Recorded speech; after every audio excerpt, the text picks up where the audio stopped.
Hey guys, welcome to another commentary done by Diggity. Bottom right hand corner, we got none other than Gypsy starting as the red Terran. Bottom left hand corner, we got Crossie starting as the blue Zerg. This is Starcon 2024 from Seattle, and we are starting off on Radeon between these two.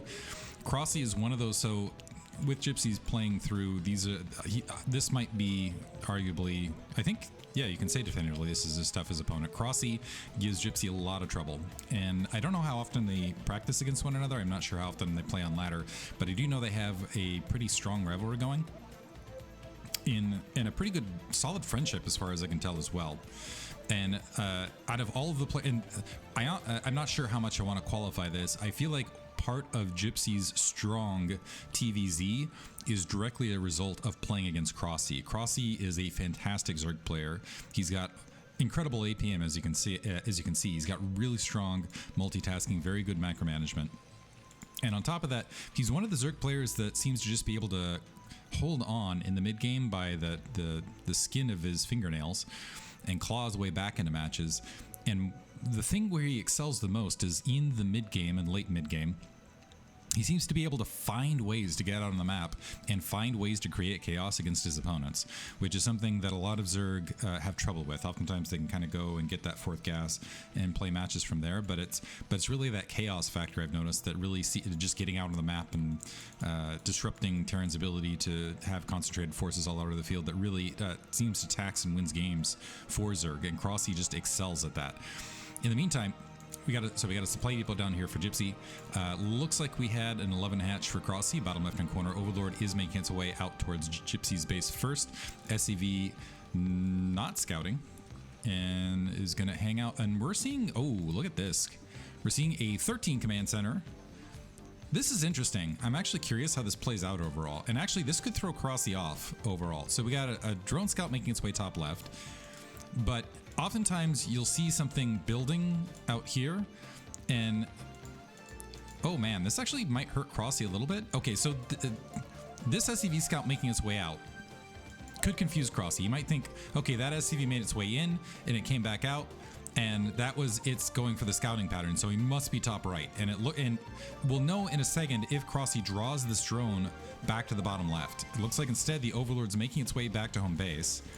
Overlord is holding over the gap right here, but yeah, the drone continuing top right. SCV, by the way, getting first scout bottom left. This is my secondary curiosity. So it's going to be command center into barracks, no gas, and a second barracks. So double barracks to start. So it's a 2 racks opener, but off a command center first opener. And I'm also curious, and it looks like we're going to see a pretty rapid tech to layer here from Crossie. Looks like he's going to open them two hatch mules for sure. But yeah, Crossie now moving that Overlord back out, realizing like, oh man, I didn't get the right spawn location. He doesn't want to move it too far out though, because he doesn't want to have a Marine pick off that Overlord. So peeking a little bit out, now making his way back. Let's see if he sees that. Reverse that view. Let's see if he sees the command center actually floating its way out. My secondary curiosity is just going for racks into command center. Is this slower or is this faster economically? Because there's still the float time to make its way down. Kind of interesting play overall. So I believe the command center gets there. Okay, so Crossie now spots it, but Gypsy off to the races as far as early economic play. A couple Zerglings produced here to start. Layer continuing to finish, but a great play here. I like this build order from Gypsy. Looks like it is going to be 2 racks Academy to apply a little bit of initial pressure. So I presume there's going to be an attempted attack towards the front, that drone making its way back. SCV heavily damaged, so Crossie's got some work to do, and it looks like he's going to try to make up the difference by tacking on some additional Zerglings and maybe taking a shot at the natural expansion. Right now, supply depot's down to create a little bit of cruft down here for Gypsy. No bunker as of yet. I think he's going to try to skip that bunker to play the economic edge, probably because he's going to go double medic and fire bat as far as a follow-up. But all sorts of wow, this is a lot of Zerglings making their way. Is that a full control group? Looks like it's just about a full control group. Missing one right there of Zerglings. And 4 baiting down. Oh my goodness. So the 4 just revealing themselves to bait down to the natural expansion. Speed was upgraded. And Crossie, hiding the bulk of his Zergling forces, able to pounce on Gypsy at the natural expansion. And now this is disaster town for Gypsy. Because first of all, But he lost all of his Marines. The Zerglings might even be able to get on top of the barracks to get some additional hits. It looks like some fire bats were queued up, fortunately for Gypsy, so that at least saved that. Might lose some medics in the space of this, but none of this really matters. The bigger problem now for Gypsy is the fact that it's a 2 and some additional SCV kills.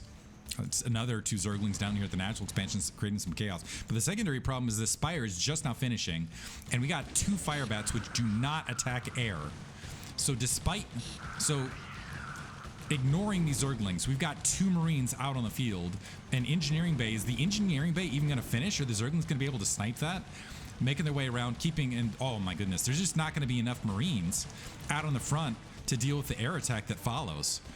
And Gypsy also in the red at a critical moment, so these Marines queued up but not building in the space of this, and he desperately needs a lot of turrets, a lot of Marines out on the field. Might even want to, I don't know that there's recovering from this, honestly. The Zerglings continuing to create some chaos. The Mutalisks making their way out.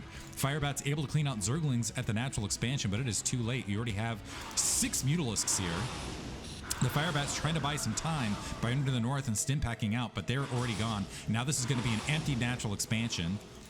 And that's GG from Gypsy, recognizing that he just did not have sufficient defense to defend the front. So game 1, a quick win for Crossie via some nice micromanagement decision making there, and just really catching Gypsy off guard. And that just shows you the quality of Cross's play at times. You make small mistakes against him and he will capitalize and pull the game out of it. Hope you guys enjoyed it. Gonna move on to game 2. Thank you for listening.